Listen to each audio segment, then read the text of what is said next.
He laughed when he asked the waitress for financial advice, but her first sentence didn't just embarrass him, it destroyed the life he thought he understood. In that moment, a joke turned into a secret, and a woman he almost ignored became the one person who could change everything. The room went silent when the billionaire asked the waitress for financial advice as a joke, because the first sentence she gave back didn't just embarrass him, it shattered the image he had built his entire life around. Rain streaked down the glass walls of Mariner's Crown, Seattle's most exclusive seafood restaurant, turning the skyline into a blur of silver and shadow. Inside, everything was polished, controlled, expensive. This was a place where powerful people came to feel important. Nathan Cole barely noticed any of it. He sat alone at a corner table, scrolling through market charts on his phone, jaw tight, mind already 10 steps ahead of everyone else in the room. At 32, he had built a hedge fund empire by never waiting, never doubting, and never apologizing. Sparkling water, he said without looking up. Then, with a bored smirk, he added, and I'll take some investment advice on the side. He expected laughter, maybe nervous politeness. He got neither. The woman standing across from him didn't smile. Lily Harper paused, pen hovering over her notepad. After 10 hours on her feet, this was exactly the kind of customer she didn't need. But her voice stayed calm, trained, professional. I'm sorry, sir. I don't believe that's on our menu. Nathan finally looked up. For a brief second, he forgot what he was going to say. He hadn't expected sharp blue eyes studying him with quiet judgment. Not fear. Not admiration. Assessment. It was a joke, he said, tapping his platinum card against the table. But since we're here, if you had $1 million today, where would you invest it? His co-workers had warned her about him. Nathan Cole, founder of Cole Meridian Capital, known for crushing competitors and toying with people when he got bored. Lily met his gaze. I'd diversify. 40% into emerging market ETFs focused on clean energy. 30% into undervalued mid-cap stocks suffering from market overcorrection. 20% into municipal bonds for tax efficiency, and 10% liquid for opportunities. The half smile on Nathan's face froze. He slowly set his phone down. That's very specific. You asked? Did you memorize that? No, just an opinion. She tilted her head slightly. Now, about your actual order? Something shifted in the air. Nathan leaned forward. Explain the emerging market part. I have other tables. They can wait. She hesitated, then spoke. Developed markets are overcrowded with green money chasing limited innovation. That creates bubbles. Developing countries need massive infrastructure growth, fewer regulations, and government incentives that can boost returns by 4% or more annually. That wasn't casual knowledge. That was instinct. Who are you? Nathan asked. Just a waitress with an interest in finance, she said lightly. Now, can I take your order, or would you like to keep interrogating me about my hobbies? He studied her like a puzzle he didn't agree to solve, but suddenly couldn't ignore. Ribeye, rare, truffle mac, and your name. Lily Harper. I'd like to remember it. As she walked away, Nathan watched her not like he watched beautiful women, but like he watched markets when something didn't make sense. Before the story goes any further, welcome to Untold Journey Stories. I'm glad you're here, because what started as a joke at this table is about to turn into a story of secrets, betrayal, and a woman who had already lost everything once. When the check came, Nathan added a $5,000 tip to a $300 meal. Lily stared at it. This is excessive. Call it a consulting fee. I can't accept this. You can, and you will. His tone was firm but not cruel. And I'd like to continue this conversation sometime. Professionally. She slid the folder back. I don't think that's appropriate. Scared? Cautious. There's a difference. He smiled and wrote his private number on a card. When you change your mind, call me. If, she corrected, as you like. As he left, Nathan sent a message for a background check. The report came back fast. Lily Harper, age 26, community college, service industry, nothing special. He frowned. No one got that kind of financial instinct from a few classes. 5 blocks away, Lily walked through the rain toward the subway, Nathan's card burning in her pocket. $5,000, exactly what she needed for rent and tuition. Her phone buzzed. Your request for additional financial aid has been denied. She stopped walking. 3 years of hiding, rebuilding, surviving, about to collapse again. She stared at the card. Then slowly she dialed. He answered on the second ring. That was fast. I want to hear about your proposition, she said. And with that single sentence, both of them stepped onto a path that would drag old secrets back into the light and change their lives forever. If you want to see where this goes, don't forget to subscribe to Untold Journey Stories and turn on notifications. Your support is what keeps stories like this alive. Now, a quick question for you. If you were Lily, what would you do? A. Take the risk and step back into the world that once destroyed you. B. Walk away and protect your secret no matter the cost. Comment A or B below and tell us why. She didn't sleep that night, and neither did the card in her pocket that felt heavier than it should have. The next afternoon, Lily Harper stood in the lobby of a glass tower overlooking Puget Sound, feeling like she had walked into the wrong version of her life. Everything here spoke in the language she once knew fluently. Silence, money, control. The kind of place where people didn't ask who you were, only what you were worth. She gave her name at the desk. The receptionist checked twice, then looked up, surprised. You're on his schedule. Being expected felt strange. A man in his 40s with steel gray hair approached. Mark Willis, Mr. Cole's chief of staff. Follow me. He didn't smile. He didn't ask questions. He simply moved, and people parted for him. They walked past rows of analysts staring into glowing screens. Lily caught fragments of numbers, curves, and patterns that still felt like a second language she pretended not to speak. It took effort not to correct what she saw was wrong. Mark stopped at a corner office with windows that swallowed the skyline. Wait here. Through the glass, she saw Nathan standing behind his desk, arguing quietly with Mark. Then Nathan noticed her, nodded once, and motioned her in. Lily, he said, warm and direct, you came. You said you had a proposition. He studied her the way people studied storms, curious but cautious. You don't look like a waitress today. I'm not wearing an apron. It's more than that, he said. You're guarding yourself. She didn't deny it. He pressed a button, and a large screen lit up with market data. Tell me what you see. She hesitated. Then she stepped forward. This company is lying. Nathan raised an eyebrow. That was fast. The curve is too smooth, she said. Real growth stumbles, and their reported output doesn't match their energy consumption. They don't have enough power to make what they claim. She moved instinctively, pulling up cross data. Numbers aligned into truth. Nathan came to stand beside her. My entire team missed that. They're looking at reports, she said, not behavior. He turned to her slowly. You just saved me from losing nearly $100 million. She felt the old spark of pride, dangerous and intoxicating. She shut it down fast. I didn't come here for praise. No, he said, you came because you needed something. She met his eyes. And so do you. He smiled faintly. I want you to work for me. Her chest tightened. I can't. You haven't heard the offer. I can't be publicly connected to finance. That made him still. Why? That's personal. Not if you're going to advise me on 9-figure decisions.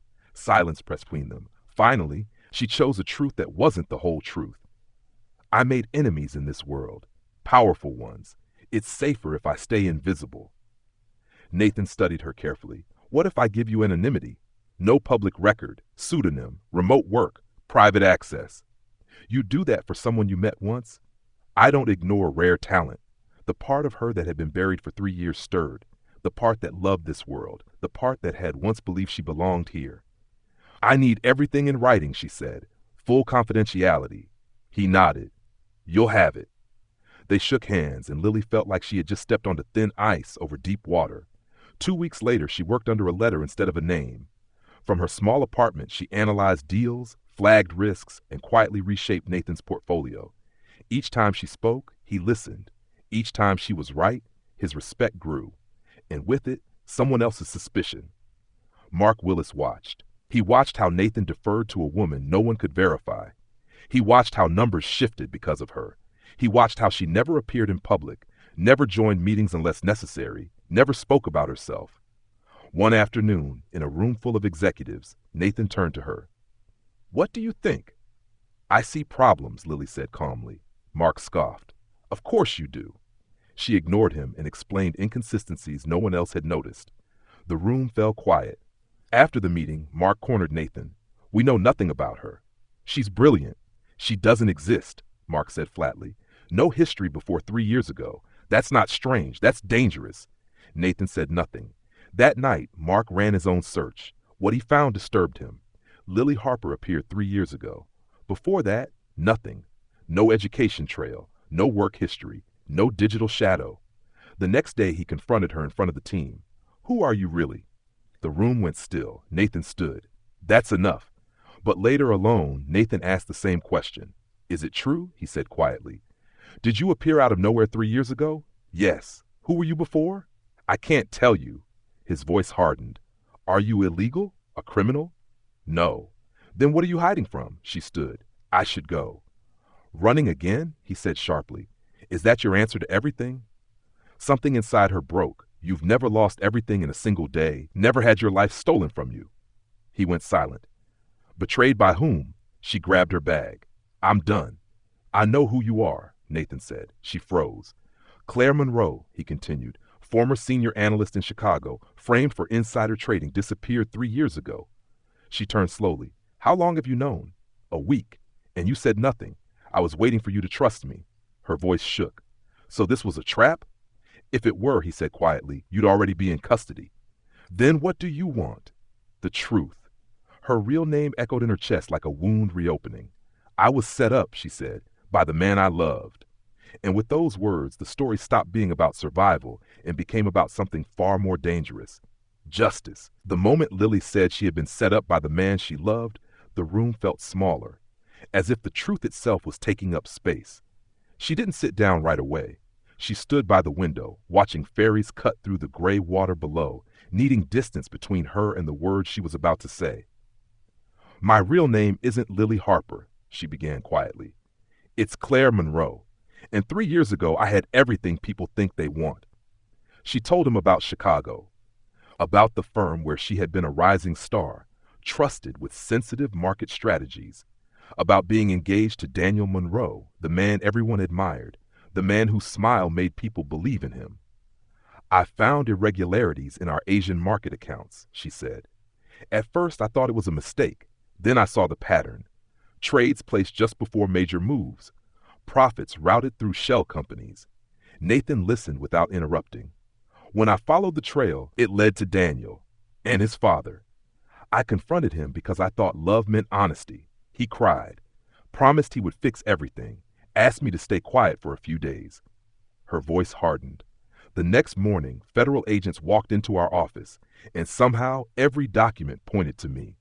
She described how her signature had appeared on files she had never seen, how trades had been made using her credentials, how offshore accounts in her name suddenly existed. She described Daniel standing beside his father, devastated by her betrayal. They froze my accounts, took my apartment, ruined my name before I could speak, she said. By the time I understood what they had done, it was too late.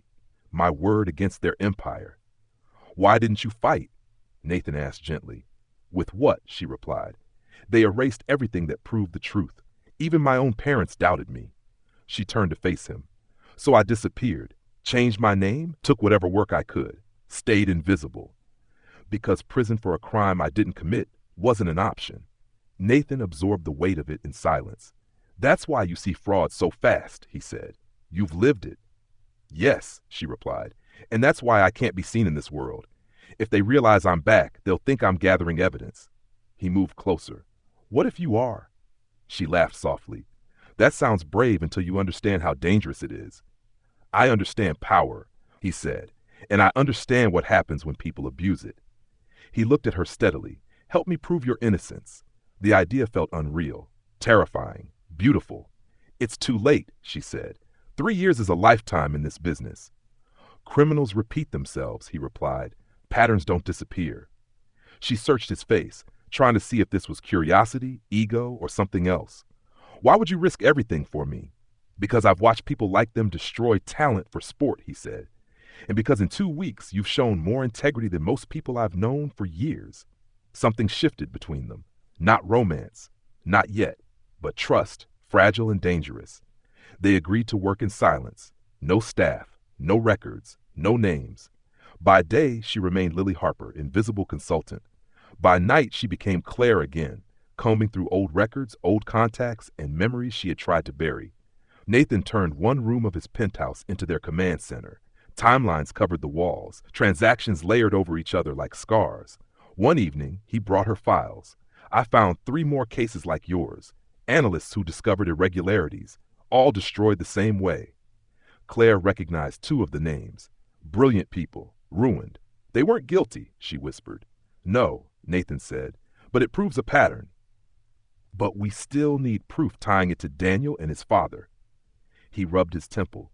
We need someone inside. Her shoulders stiffened. That's too dangerous.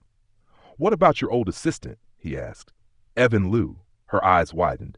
How do you know about Evan? I needed to understand your world. He never believed the accusations, she said. They transferred him to a satellite office, sidelined him. He's still there, Nathan said, still ignored. He could betray us, she said, or he could save you. Before she could answer, Nathan's phone rang. He frowned and put it on speaker. Daniel Monroe called, Mark Willis said. He wants to meet you tomorrow. Says he has a partnership proposal. Claire felt the blood leave her face. Did he mention anyone else? Nathan asked calmly. He asked about your new consultant. Didn't use a name. After the call ended, Claire paced. They suspect. They don't know, Nathan said. They destroyed my life once. They'll do it again. Nathan stopped her, his hands resting gently on her shoulders. Not this time. You don't know them. I know people who think they're untouchable, he replied, and I know how to make them bleed. She looked up at him, breath unsteady. In the weeks they had worked together, something had grown between them, built from long nights, shared danger, and unspoken understanding. Why are you doing this? She asked quietly. He hesitated. Because you were real in a world full of lies, and because I don't let bullies win. That night she stayed in his guest room. For the first time in years, she slept without fear. The next day, Daniel Monroe walked into Nathan's office smiling like nothing had ever been broken. And Claire Monroe, the woman he had tried to erase, was no longer running. She was ready to hunt. The night Daniel Monroe walked into Nathan's office smiling, Claire knew the past had finally caught up with her. The partnership proposal moved faster than either of them expected. Lawyers exchanged drafts. Executives smiled for cameras. On the surface, it looked like ambition meeting ambition. Underneath, Claire could feel the danger tightening like a wire around her chest. They don't want partnership, she told Nathan one evening, scanning the documents. They want access, your data, your systems, your instincts. Good, Nathan said quietly, because now we get access to theirs. They accepted but rewrote every line carefully. Limits on data sharing, barriers around algorithms, clauses that looked cooperative but protected his core. Daniel's team pushed back. Negotiations grew tense. That tension was exactly what Nathan wanted. Then the invitation came. Monroe & Klein's annual charity gala in San Francisco. A museum turned into a palace of glass, champagne, and old power. They'll all be there, Claire said. Daniel, his father, people who watched me fall. And we'll be there too, Nathan replied. She stared at him. I can't walk into that room as Claire Monroe. You won't, he said. You'll walk in as Lily Harper, my consultant. No one will be looking for ghosts. They planned for days. Camera angles, security rotations, floor layouts. Codes Nathan had quietly obtained through channels he never explained. Every detail was mapped until fear had no room to breathe. On the night of the gala, the city glowed like it was trying to impress itself. Claire stepped out of the car beside Nathan, her heart pounding in a rhythm she remembered too well. Her hair was darker now, shorter. Her dress was nothing like the clothes she used to wear when she was Claire Monroe. Even the way she stood was different. You look like someone who belongs, Nathan said softly. I feel like someone who could disappear again. He offered his arm. Not tonight. Inside, power smiled at itself in mirrors. Glasses clinked. Deals were born between compliments. Daniel noticed them immediately. So did his father. Nathan Cole, William Monroe said warmly. And you must be the consultant everyone's talking about. Lily Harper, Claire replied smoothly. William's eyes lingered. Hard to find information about you. Almost as if you appeared from nowhere. Some people value privacy, Nathan said. Daniel stared at her. Too long. You seem familiar, he said quietly. I get that a lot, Claire replied. I must have one of those faces. Or one that belongs to memory, he said. Nathan's hand rested at her back. Lily has transformed our Asian market strategy. William nodded. We should finalize the partnership at our office soon. Contracts first, Nathan said lightly.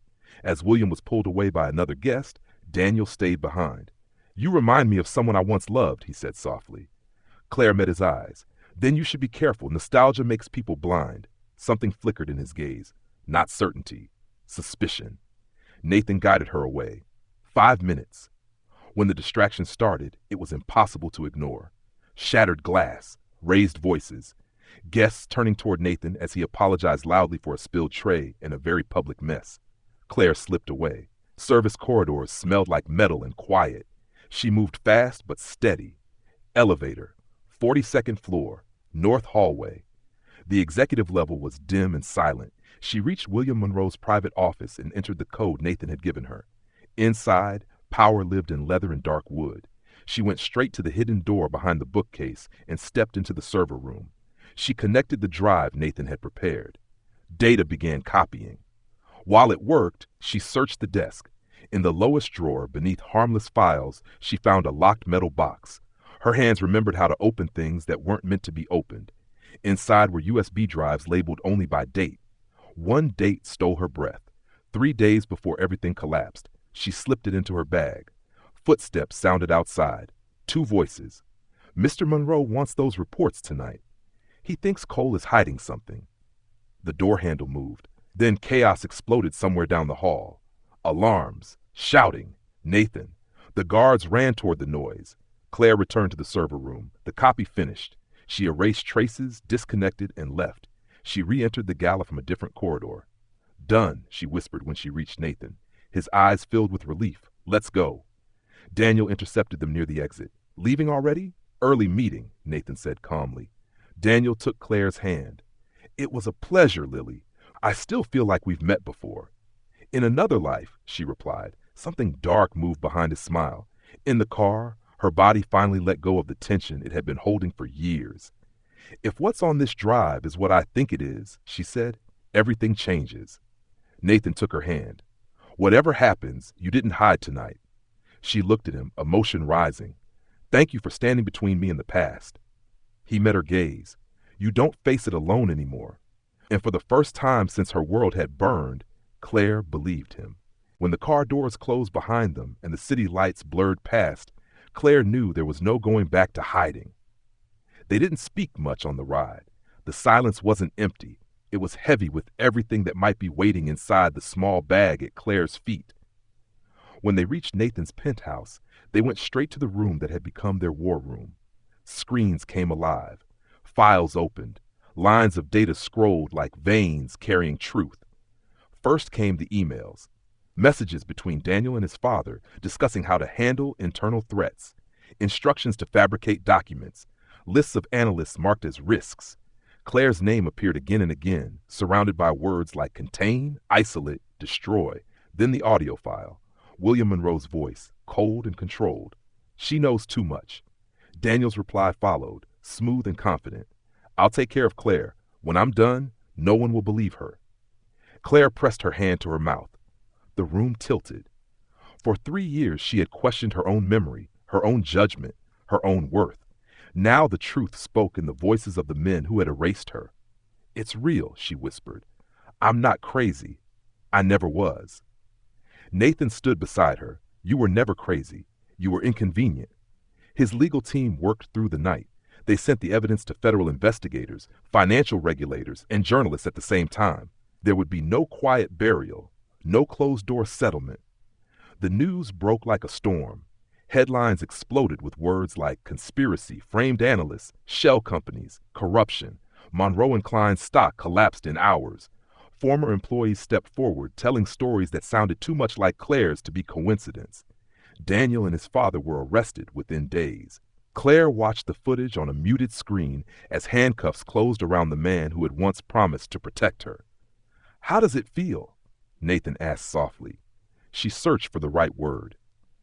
Like I've been holding my breath for 3 years, and someone finally told me it's safe to breathe. Her name was cleared. Publicly, officially. The world that had erased her now had to speak her name again, not as a criminal, but as a woman who had been betrayed. Lily Harper disappeared quietly. Claire Monroe returned, Reporters wanted interviews. Firms wanted contracts. Old colleagues reached out with apologies that came too late to matter. Her reputation, once burned to ash, began to rebuild itself piece by piece. But something in her had changed. One evening, she stood with Nathan by the window, watching the water move under fading light. "I could go back," she said. "Build what I lost, chase the life I thought I wanted." He nodded. "You could. You'd be great at it." She turned to him. "But I don't want to build the same life. Not anymore."